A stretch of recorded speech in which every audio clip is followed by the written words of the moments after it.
euh, va résoudre pas mal de problèmes et va permettre d'installer très vite une relation de confiance.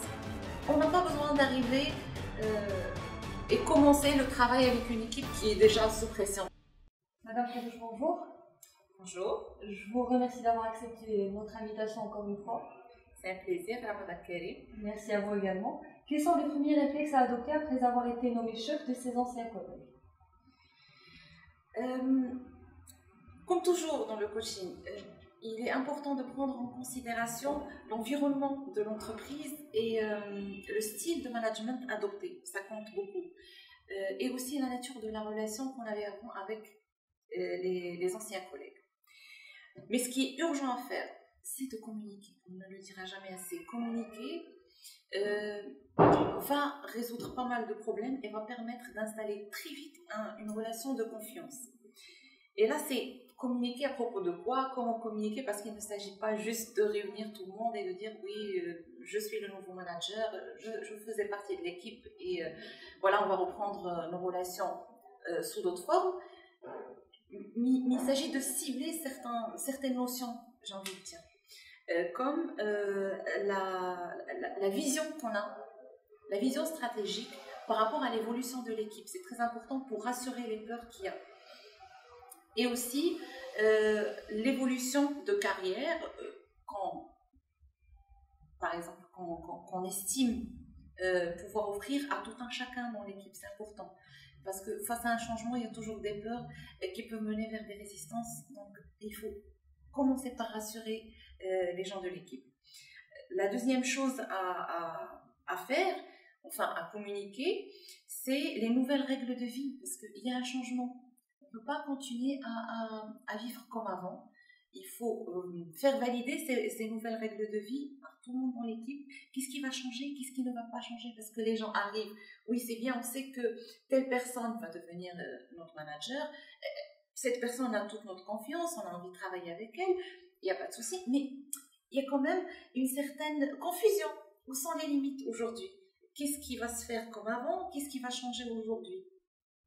Parce que, disons-le, quand on devient manager, bien qu'on a fait partie de l'équipe par le passé, il y a des changements qui vont s'opérer, qui réfère à qui fait quoi, qui prend la décision. Puis il est important de pouvoir très vite installer les nouvelles règles de vie d'une manière consensuelle.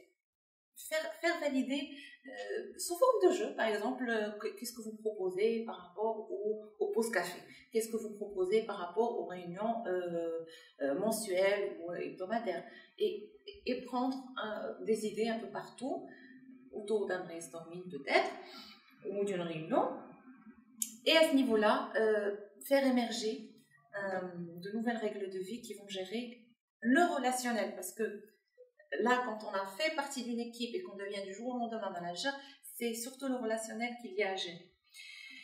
Alors, développer une charte avec des valeurs.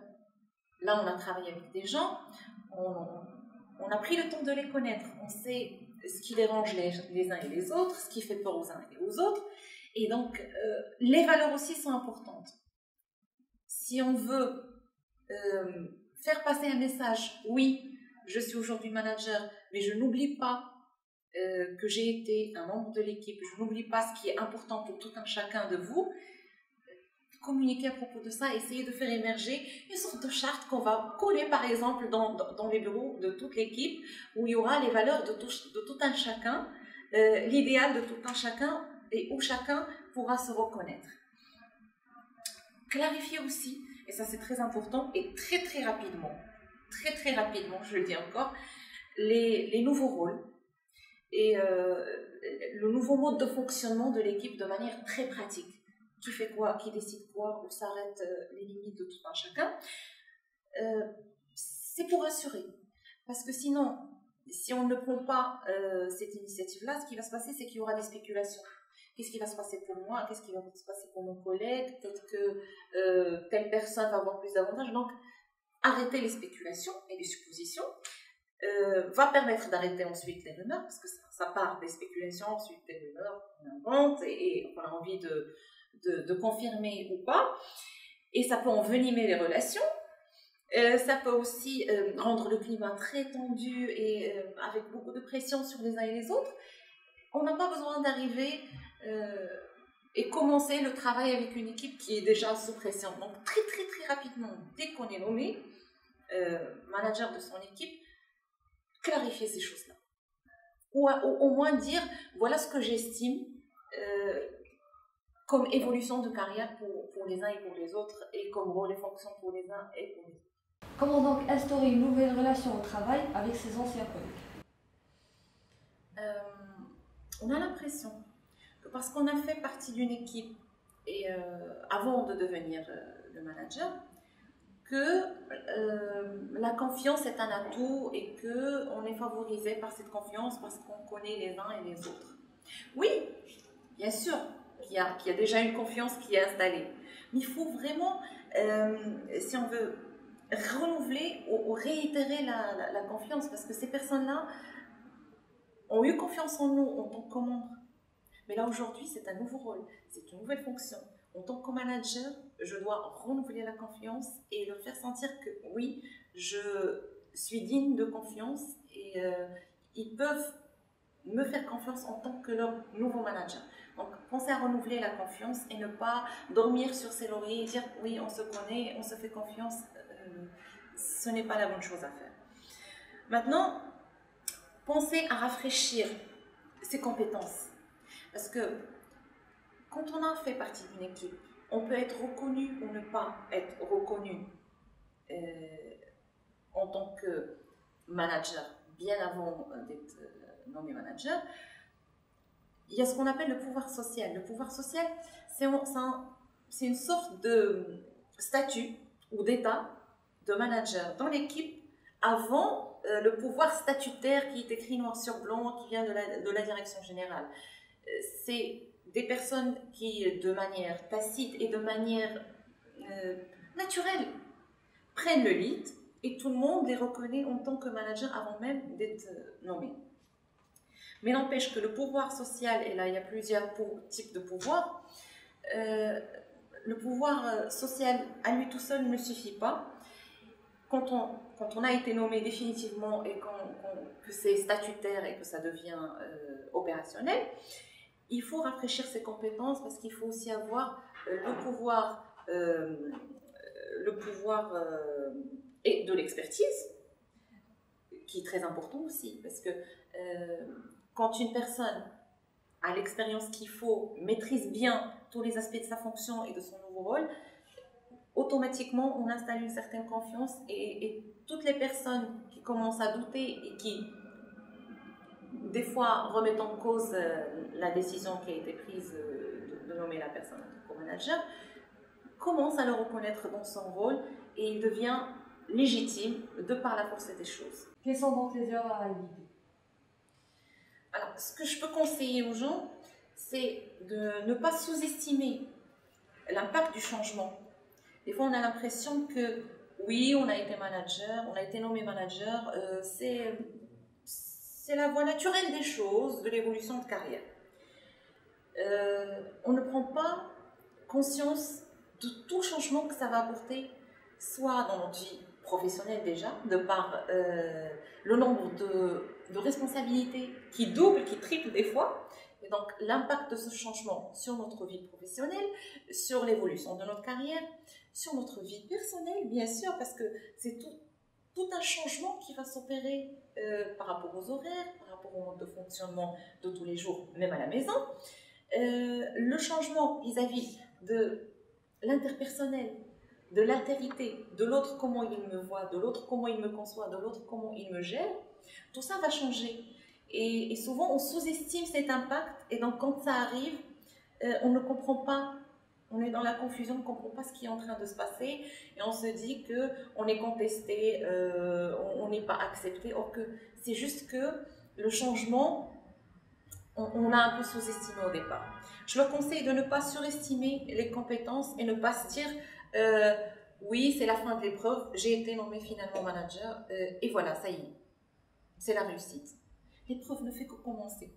Et donc, oui, c'est bien, vous avez certaines compétences, vous avez un potentiel et c'est pour ça qu'on vous a choisi et que vous avez été nommé manager, Mais ça ne s'arrête pas là. C'est aujourd'hui que vous allez commencer à gérer une équipe. C'est aujourd'hui que vous allez commencer à répondre aux attentes des autres qui vous ont nommé, qui vous ont mis là. Donc, ne pas surestimer ses capacités, se dire, ça y est, c'est fini, je suis arrivée. C'est là que ça commence. Ça, par rapport au langage qu'on peut avoir et la manière de communiquer avec les autres, c'est bien de communiquer. Mais des fois, on manque de tact. On peut être maladroit, on peut dire les bonnes choses de la mauvaise manière, ou on manque de fermeté et on laisse aller par rapport à des personnes, enfin, d'anciens collègues qui peuvent devenir nuisibles. C'est pour ça que je disais, tout dépend de l'environnement de l'entreprise, parce que des fois, dans l'environnement, il y a des entreprises qui favorisent la rivalité, qui est très très nuisible. La rivalité n'est pas à la compétitivité, n'est pas à la compétition. Et donc, quand on est dans une entreprise comme ça, automatiquement, une personne qui a été nommée va voir tout le monde dans l'équipe sur le dos. Il y aura peut-être des personnes qui vont essayer de saboter son travail. Et donc, à ce moment-là, la manière de s'affirmer avec fermeté et avec tact, c'est très important. Je leur conseille aussi de faire attention à comment ils gèrent le changement. C'est bien de le faire de manière naturelle et progressive, mais il y a eu un changement. Prenez-le en considération. Vous ne pouvez pas faire comme si de rien n'était, comme si rien n'avait changé. Il y a eu un changement, il faut le prendre en considération et communiquer dessus et poser des actions dans ce sens-là. Marquer le changement, vraiment, par rapport à vous et par rapport aux autres. Ne pas être trop optimiste aussi, parce qu'on confond souvent, dans son optimisme, on confond souvent le rôle et la fonction. Le rôle de manager, oui, c'est bien, c'est une reconnaissance, mais les fonctions, c'est un tas de responsabilités qu'il y a derrière. Donc, ne pas se contenter de voir le bon côté des choses, qui est le nouveau rôle, qui est très bien pour l'ego, oui, qui est de la reconnaissance, qui est une réussite, et occulter le côté opérationnel et pratique de la chose, qui est moins agréable, qui est nouvelle fonction, nouvelles casquettes, nouvelles responsabilités qui vont prendre du temps et qui ont besoin d'un apprentissage. Et finalement, l'erreur qu'on fait, c'est des fois on croit sincèrement, en tant que manager, on croit que rien ne va changer. Tout va changer à partir du moment où vous avez franchi un seuil. Ça c'est comme une sorte de deuil, même si c'est un changement positif, même si c'est la promotion que vous avez rêvé pendant toute votre vie dans l'entreprise. Une fois que vous avez franchi ce seuil-là, plus rien ne sera jamais comme avant. Donc il y a eu un changement et ça ne sert à rien de faire semblant comme si de rien n'était, comme si rien n'avait changé. Vraiment, dealer avec.